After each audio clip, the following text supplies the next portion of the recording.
सबसे पहले जो हमारे पास लिखा हुआ है यहाँ पे prokaryotic transcription. What is prokaryotic transcription? Prokaryotic transcription ये होता है कि synthesis of the RNA from the DNA, इसको कहते हैं ट्रांसक्रिप्शन या transfer of genetic information from the DNA to RNA.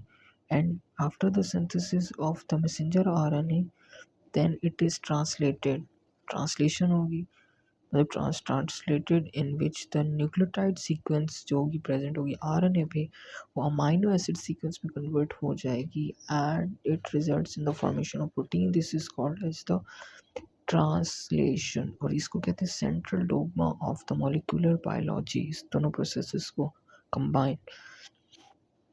अब जो डीएनए डबल स्ट्रैंडेड होता है और उसके दरमियान हाइड्रोजन बॉन्डिंग होती है। अब क्या डीएनए के दोनों स्ट्रैंड्स मिला के आरएनए बनाएंगे? नहीं, डीएनए का सिर्फ एक सिंगल स्ट्रैंड आरएनए बनाएगा। अगर दोनों स्ट्रैंड्स आरएनए बनाने लग गए तो दोनों आरएनए स्टिक हो जाएंगे, कंबाइन हो जाएंगे, और सिंथेसिस ऑफ जो प्रोटीन का प्रोसेस है वो नहीं होगा। सेंट्रल डोग्मा का प्रोसेस ख़राब हो जाएगा, ऑपोजिट की को चला जाएगा। इसलिए एक जो डीएनए होगा, डीएनए के दो स्ट्रैंड्स होंगे, ठीक है। एक होगा कोडिंग स्ट्रैंड और एक होगा टेम्पलेट स्ट्रैंड। कोडिंग स्ट्रैंड होगा, ये ऊपर बात दिखी है कि it do not make RNA but it has similar nucleotide sequence as like the RNA strands।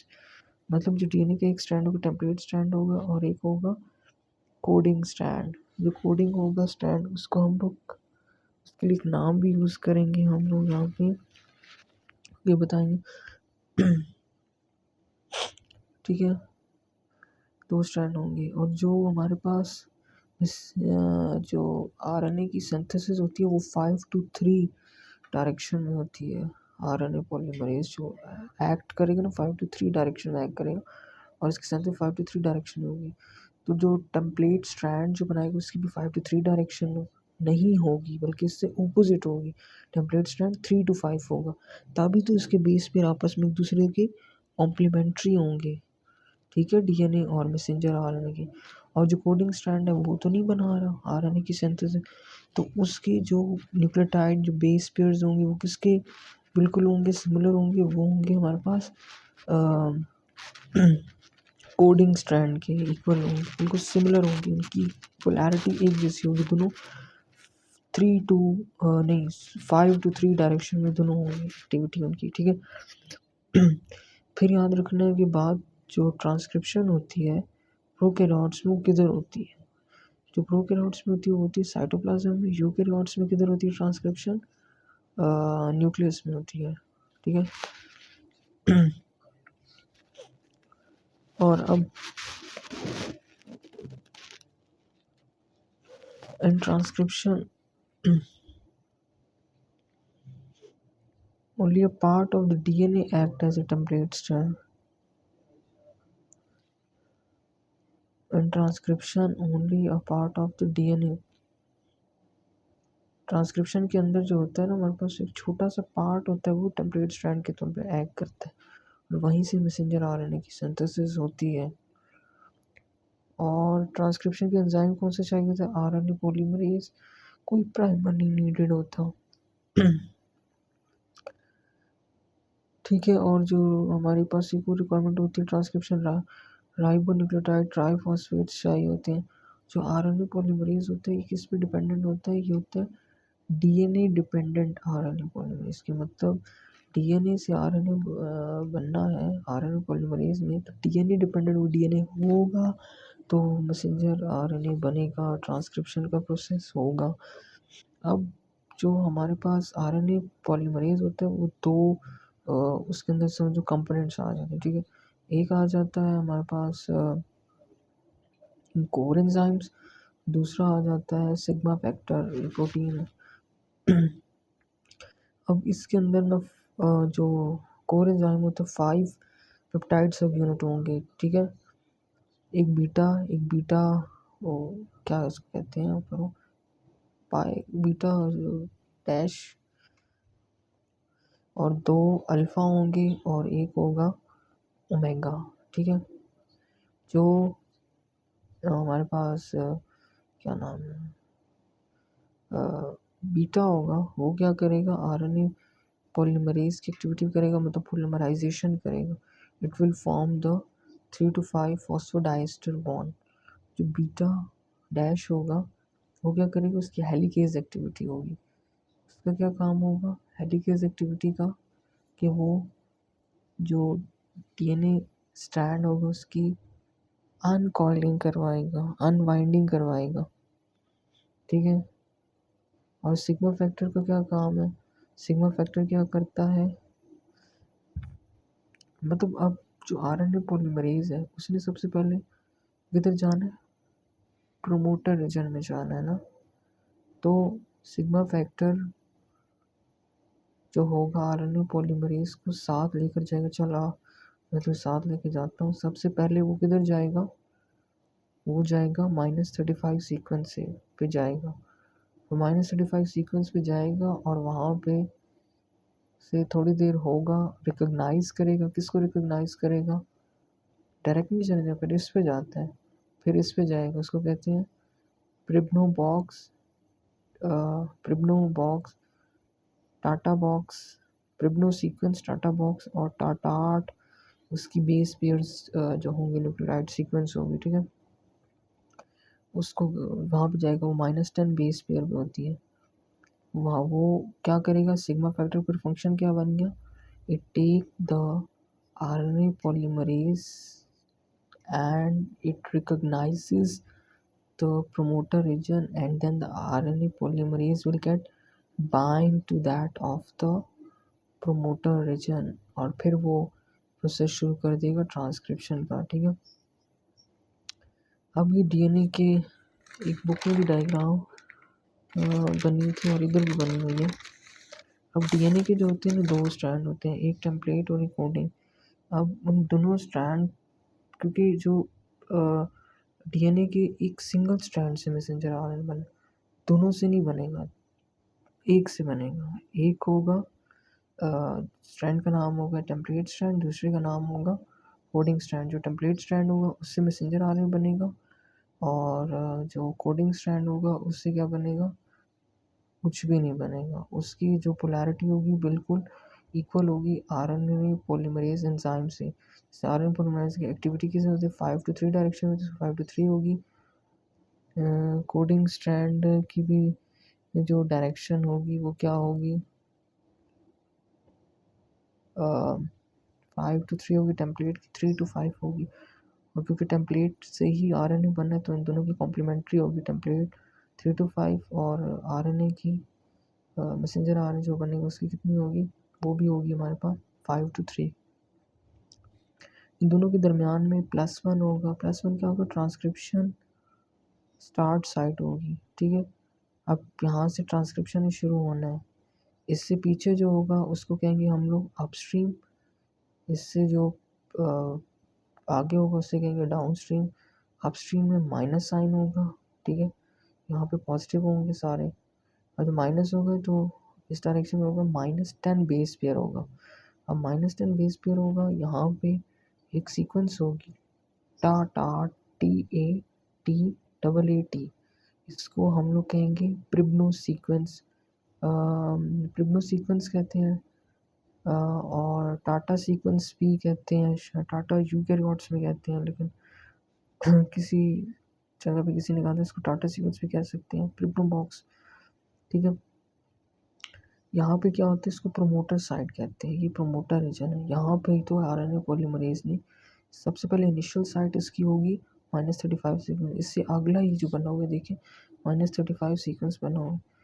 यहाँ पे सीक्वेंस होगी टीटी गासा सीक्वेंस होगी। सबसे पहले जो सिग्मा फैक्टर होगा आरएनए पॉलीमरेज को इधर लाएगा, इनिशियल साइट ये होगी, ठीक है। उसके बाद वो रिकॉग्नाइज करेगा तो फिर वो जाएगा प्रमोटर रीजन में, जिसको प्रिब्नो बॉक्स, प्रिब्नो सीक्वेंस कहेंगे। आरएनए पॉलीमरेज वहाँ पे जाके बाइंड हो जाएगा, ठीक है। और एक फ़र्क होगा हमारे पास कि क्या नाम मैसेंजर आरएनए और कोडिंग स्ट्रैंड की सीक्वेंस में, कि कोडिंग स्ट्रैंड डीएनए का होगा तो वहाँ पे थायामीन होगा, और जो आरएनए का होगा वहाँ पे यूरेसिल होगा, रिप्लेस हो जाएगा। बस मेरे ख्याल में यही थी। अगला, ठीक है, अगला जो हमारे पास होता है, स्टेप्स जो होते हैं, 3 स्टेप्स होते हैं, ठीक है। प्रोकैरियोटिक ट्रांसक्रिप्शन, इनिशिएशन, दूसरा इलोंगेशन, तीसरा टर्मिनेशन। इनिशिएशन में क्या होगा और इलोंगेशन में क्या होगा, टर्मिनेशन में क्या होगा, बताता हूँ। इनिशिएशन तो मेरे ख्याल में पढ़ ही ली है, ये सारा कुछ था, उसको ढूंढेगा आ जाएगा, ठीक है। अब बात आ रही है हमारे पास प्रमोटर की ना। जो प्रमोटर होगा उसके ऊपर कौन सी सीक्वेंस होती है, उसको हम लोग कहते हैं, अभी तो बताया है, उसको कहते हैं टाटा बॉक्स या प्रिब्नो सीक्वेंस या टाटा, ठीक है। सीक्वेंस होगी जो हमारे पास सिग्मा फैक्टर होगा, वो क्या करेगा, आरएनए पॉलीमरेज को लेकर आएगा और सिग्मा फैक्टर रिकॉग्नाइज करेगा किसके, प्रोमोटर रीजन को, और जाके फॉरन आरएनए पॉलीमरेज से जाके बाइंड हो जाएगा प्रोमोटर साइड पे। अब रोल क्या होता है -35 सीक्वेंस का, ये रोल होता है कि ये इनिशियल साइट होता है कि आरएनए पॉलीमरेज आए और फिर यहाँ से फिर वो रिकॉग्नाइज करे प्रोमोटर रीजन को, ठीक है।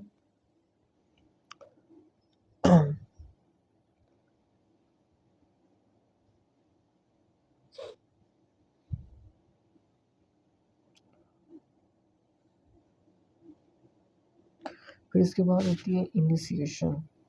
इनिशिएशन में क्या होता है कि हमारे पास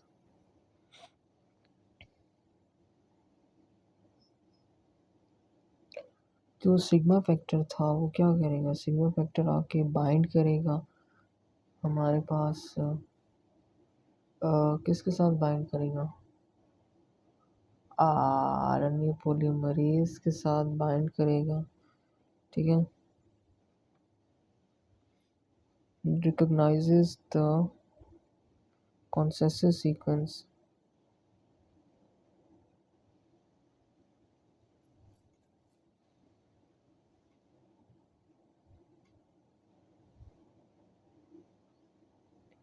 it recognizes the consensus sequence and it bind to -35 के साथ बाइंड करेगा, फिर उसके बाद ये जाएगा प्रोमोटर रीजन में, ठीक है।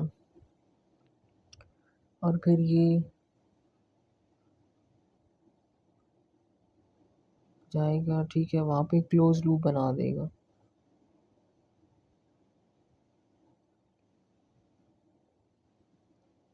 और फिर हमारे पास यहाँ पे क्या होगा कि जो न्यूक्लियोटाइड सीक्वेंस होगी, जो न्यूक्लियोटाइड बेसेस होंगे वो आरएनए के 3 एंड के साथ आगे जाके लगते जाएंगे और न्यूक्लियोटाइड का सीक्वेंस बढ़ता जाएगा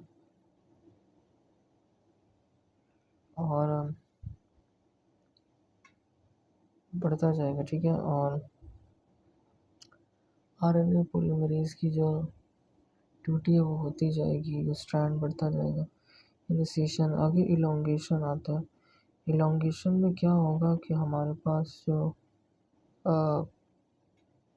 सबसे पहले जो डीएनए और स्ट्रैंड है वो क्या होगा, उसकी अनकॉइलिंग शुरू हो जाएगी।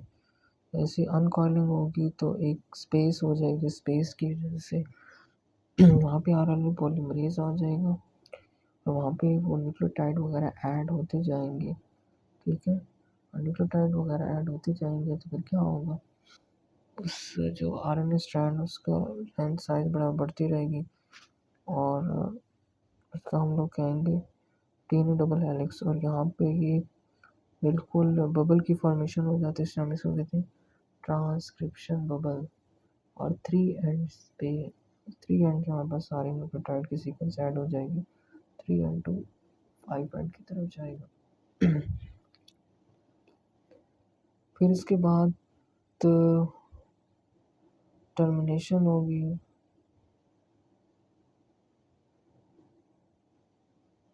Termination will occur after all the nucleotides have been added. और अब सिग्नल आ गया, ठीक है, कि अब ट्रांसक्रिप्शन का प्रोसेस ख़त्म किया जाए। तो जो हमारे पास इसमें क्या होगा कि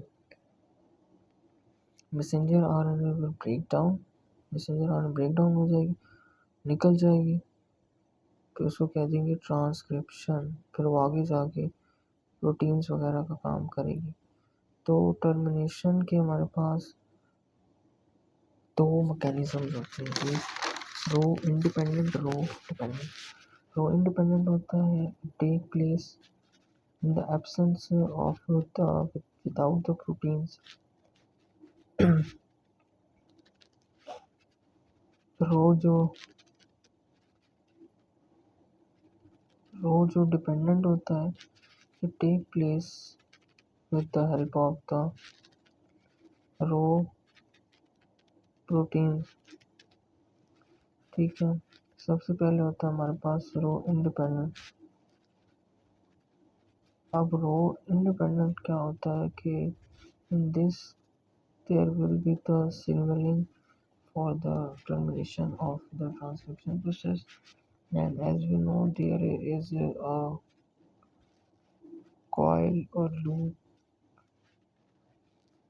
formation and also known as the GC base pair called the hairpin, and large amount and present, and they both are the because of this complementary nucleotide base pairing, it is a sign or signaling for the transcription termination, ठीक है। और हमारे पास there are the large amount of the poly A nucleotide base is present in the DNA, and they are replaced by the poly U nucleotide sequence on the RNA, replaced by the replaced by the poly U nucleotide sequence of the RNA. So its large amount is replaced, so it is a signaling for the transcription termination. Second is row dependent. It takes place with the help of row protein, row factor, and the row factor it causes the termination। किस तरह होगा कि this is an this is ये क्या होगा, this is an ATP dependent, it has an ATP dependent helicase activity होगी, ठीक है। ये जो डीएनए डबल हेलिक्स होगा और आरएनए हेलिक्स होगा उसको ख़त्म करेगी और मैसेंजर आरएनए रिलीज आउट हो जाएगा। ATP dependent rho factor helicase activity होगी। और rho factor, this protein works in a rotating manner,